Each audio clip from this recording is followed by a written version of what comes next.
They say every family has its secrets, but I never thought ours would be the kind that would keep me awake at night, questioning everything I ever believed.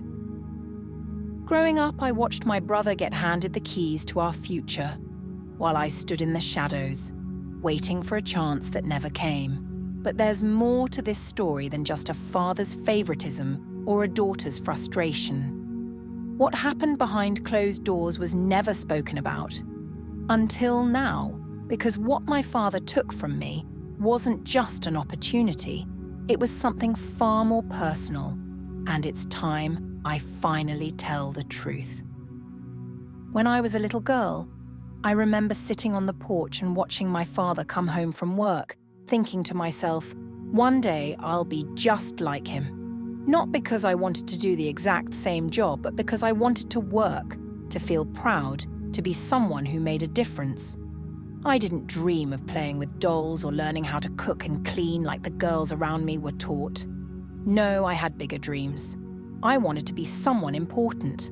I wanted to create, to build, to prove that I could stand on my own 2 feet. From a young age, I was drawn to things that were considered unusual for girls. I loved math and science. I'd spend hours taking apart broken appliances, trying to figure out how they worked, and sometimes even managing to fix them. My teachers would always tell me how smart I was, how capable. I thrived in school, always at the top of my class. I wasn't afraid of hard work either. Whenever there was a challenge, I'd dive in, determined to solve the problem no matter how difficult it seemed.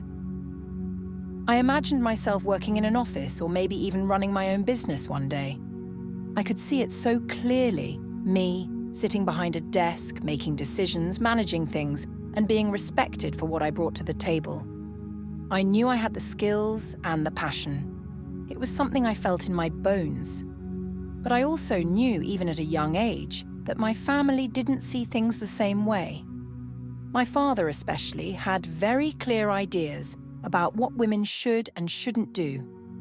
Whenever I talked about my dreams, he'd smile kindly and say, "That's nice, Jessica, but leave the work to your brother."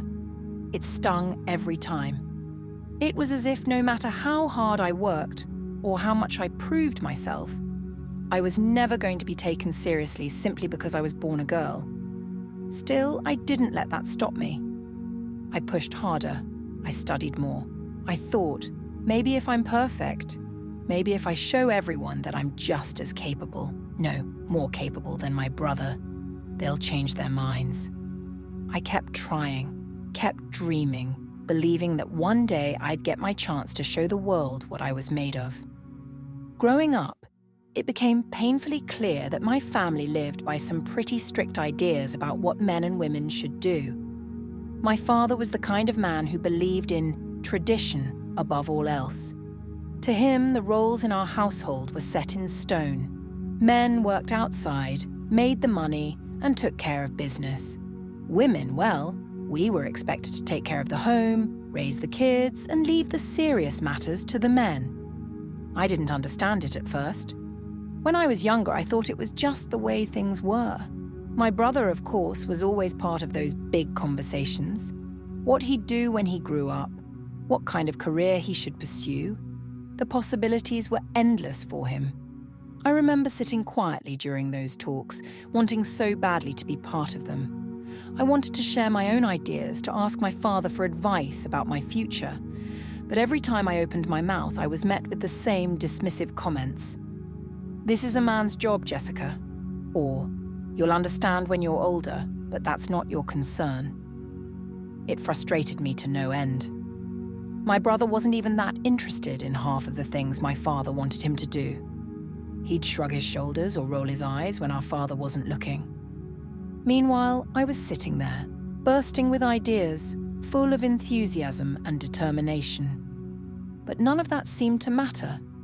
It didn't matter how hard I worked in school, how many things I fixed around the house, or how much I loved solving problems. In my father's eyes, I was a girl, and that meant my place was already decided for me. I can't tell you how many times I watched my brother get opportunities handed to him, opportunities I would have done anything for. My father would take him along to business meetings, talk to him about investments, show him how to run things, and every time I was left behind, like I wasn't even worth considering. It was like I didn't exist when it came to those conversations. I remember one time I asked my father why he wouldn't let me come along to a meeting with him. I had done my research, I knew what was going to be discussed, and I was more than ready to contribute. But all he said was, "This isn't for you, Jessica.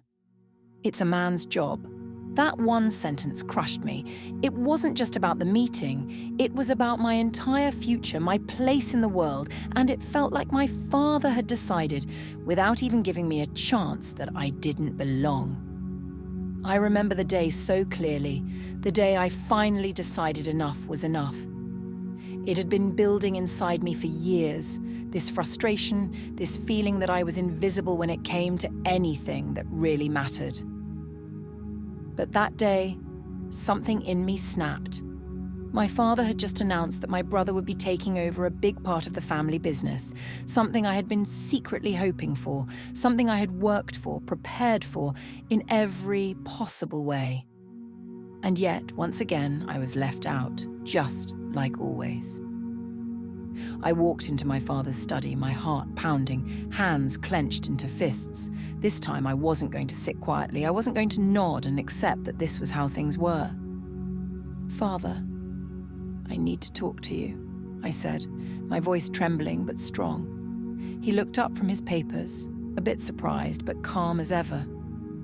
I could see he wasn't expecting what was about to come. "I don't understand," I began.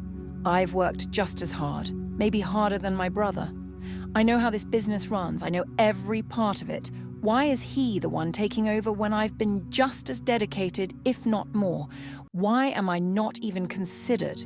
He sighed, leaned back in his chair and gave me that same tired look I'd seen 100 times before. "Jessica, it's not that simple," he said. "This is a man's job. You're smart. There's no denying that. But this kind of responsibility, it's not for women. Your brother will carry the family name. He'll be the one people trust in business." I could feel my blood boiling. "So that's it? Because I'm a woman? I don't get a chance? Do you think I'm not capable of handling it? You know I'm just as qualified as he is, maybe even more. But none of that matters because I'm not a man." He shook his head, his voice soft but firm. "It's not about capability, Jessica. It's about tradition. People expect certain things. Our family has always passed things down to the sons. It's just how it's done. You'll understand one day when you have your own family." I stood there, stunned. It was like nothing I said would ever matter. Tradition?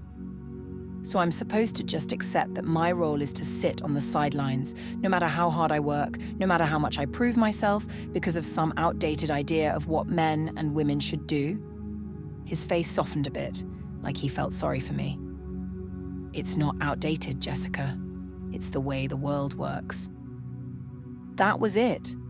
That was the moment I realized that nothing I did would ever be enough in his eyes.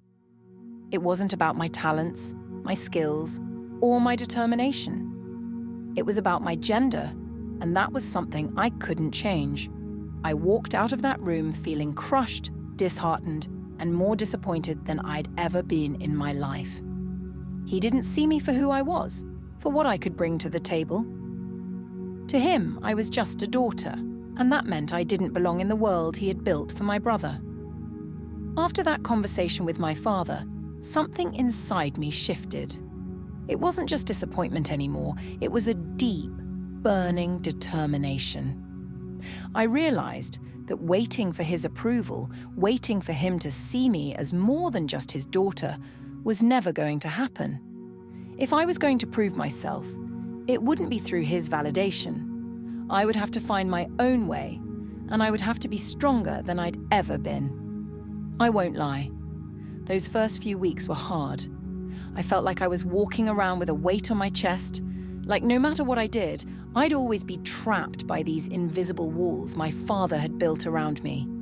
But at the same time, I knew I couldn't let that be the end of my story. I wasn't going to let someone else define my worth, least of all because of something as arbitrary as my gender. So I started small. I found ways to educate myself, ways that didn't require anyone's permission or approval. I started reading every business book I could get my hands on, studying late into the night after everyone else had gone to bed. I took online courses, learned from mentors outside of my father's circle, and started to see that the world was so much bigger than the box he had tried to put me in. There was so much out there to learn, to experience, and I was determined to absorb it all. I also sought out work, real work. Not the kind my father would have approved of, but the kind that gave me experience, taught me the ropes, and helped me understand how to stand on my own 2 feet. I took on part-time jobs, internships, anything that would give me a chance to prove to myself that I was capable. I didn't care if it was small or if it didn't come with any recognition. Every step I took was a step away from the life my father had planned for me, and a step toward the life I wanted for myself. It wasn't easy. There were moments when I doubted myself, moments when I wondered if maybe my father was right, if maybe the world really wasn't ready for someone like me. But every time those thoughts crept in, I reminded myself of all the work I'd done, all the hours I'd put in. I wasn't doing this for him anymore. I was doing it for me. There were small acts of rebellion too. Sometimes I'd show up at business events where I knew my father would be, not as his daughter, but as someone with her own ideas, her own voice. The look on his face, half shocked, half confused, was almost worth all the effort. I knew he still didn't see me the way I wanted him to, but that didn't matter as much anymore.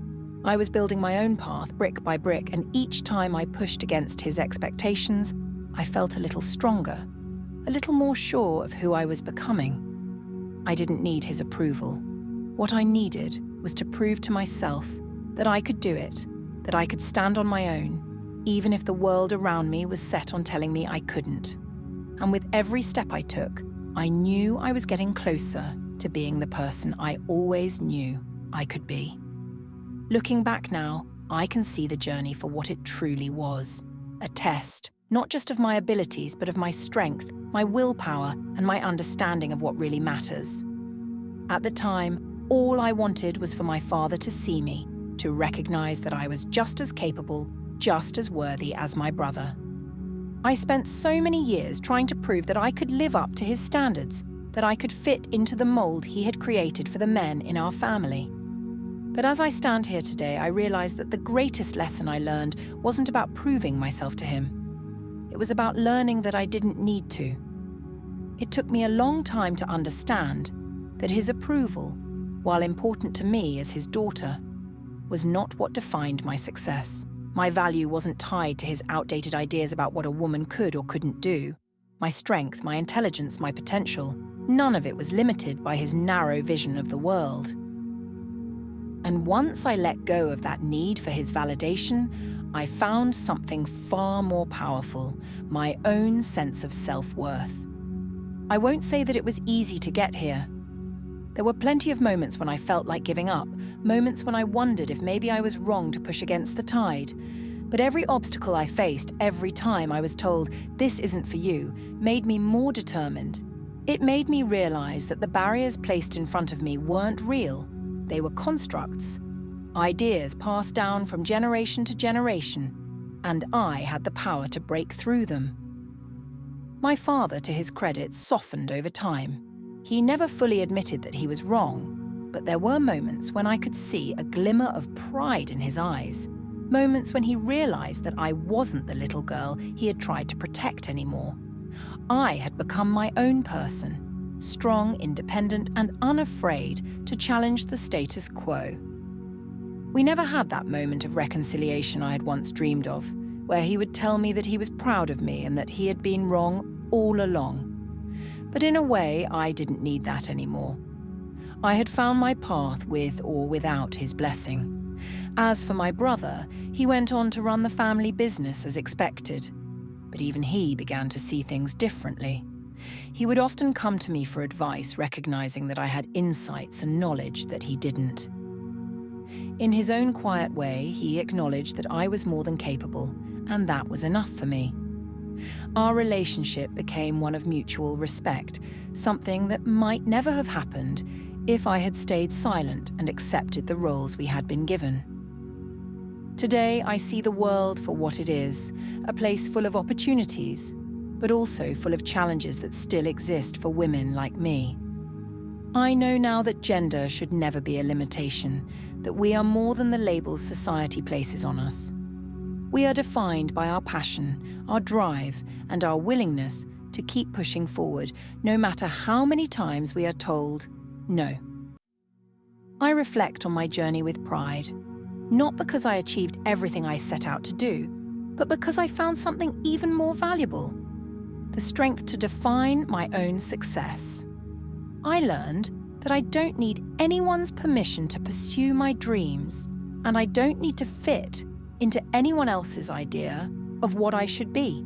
And that's the message I want to leave behind for anyone who feels like they've been sidelined or told they're not enough because of who they are.